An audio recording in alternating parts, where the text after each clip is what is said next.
చలసాని శ్రీనివాస్ గారు, ముఖ్యంగా తెలుగు రాష్ట్రాల్లో, దేశవ్యాప్తంగా అంతే ఉంది, మరీ ముఖ్యంగా తెలుగు రాష్ట్రాల్లో ఉల్లి ధర పడిపోయింది. తర్వాత టమాటా మరీ ఘోరంగా. ఉల్లిపాయ అయితే రైతుల దగ్గర ₹1 కొనే పరిస్థితి లేదు.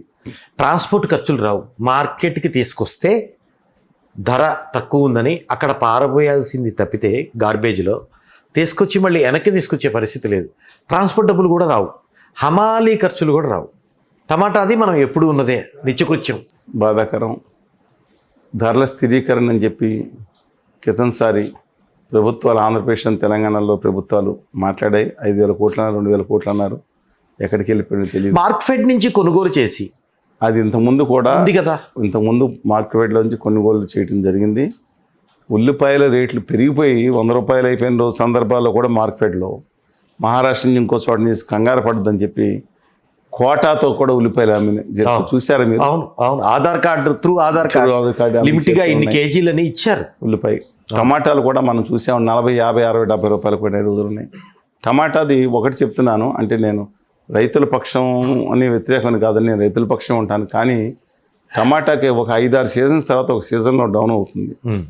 అందువలన ఆ సీజన్లో గబ్బుకుని ఎక్కువ వేసిన వాళ్ళు ఇబ్బంది పడతారు. ప్రాసెసింగ్ యూనిట్లు కానీ అదే మదనపల్లిలో నేను వెళ్ళొచ్చానండి. మదనపల్లి తర్వాత మొత్తం ఆ చుట్టుపక్కల ప్రాంతాలు కొత్తకోట మండలం కానీ, లేకపోతే ఇక్కడి నుంచి కదిరి దాటిన తర్వాత అన్ని ప్రాంతాలు అక్కడ వరకు వాయిలపాడు లెఫ్ట్ సైడ్ ప్రాంతాలను ఇంట్లో కూడా వేస్తారండి బెంగళూరు.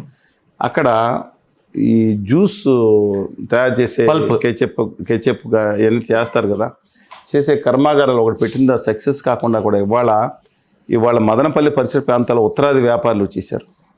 దాదాపు 100 లోకల్ ఉండేరు. మొత్తం కంట్రోల్. కొనకూడదంటే కొనకూడదు, కొనాలంటే ఈ పరిస్థితి వచ్చేసిందండి చాలా వరకు.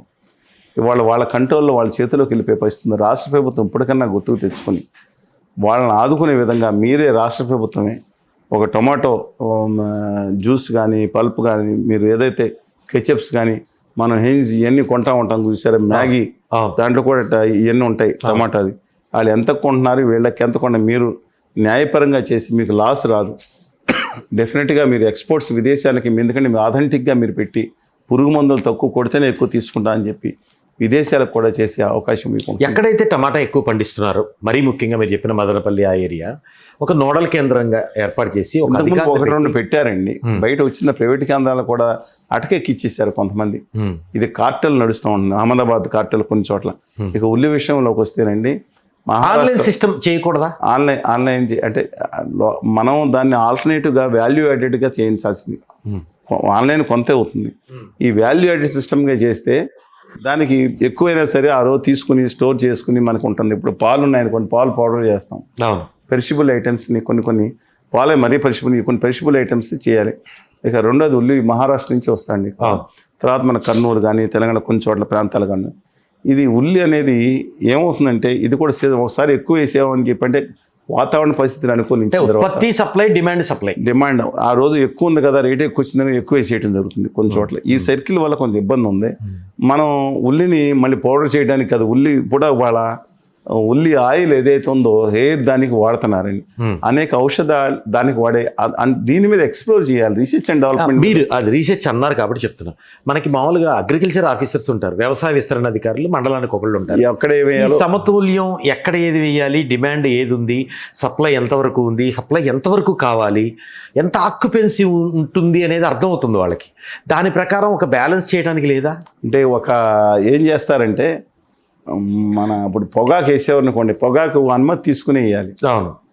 అలాగే కొన్ని పంటలకు అనుమతులు తీసుకోకుండా వేయకూడదు, దాన్ని ధ్వంసం చేస్తారు అధికారులు వచ్చి. అవును.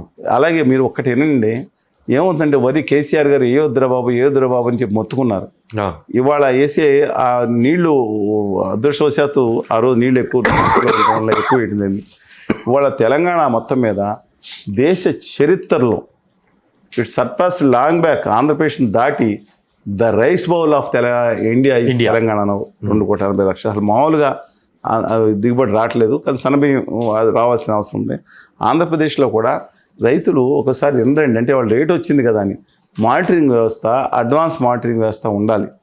దీనికి కోఆర్డినేషన్ ఉండాలి. దానికి ఖచ్చితంగా నిర్ణయం తీసుకునే కోఆర్డినేషన్ సంఘటిత రంగంగా మారాల్సిన ఆవశ్యకత. సంఘటన మీరు అదానికి అంబానీకి అప్పచెప్పాల్సిన పరిస్థితి. వాళ్ళు లాజిస్టిక్ కేంద్రాలు వస్తున్నాయి, అది కూడా ప్రమాదకరం. అందువల్ల కోఆపరేటివ్గా ఏర్పడాల్సిన అవసరం.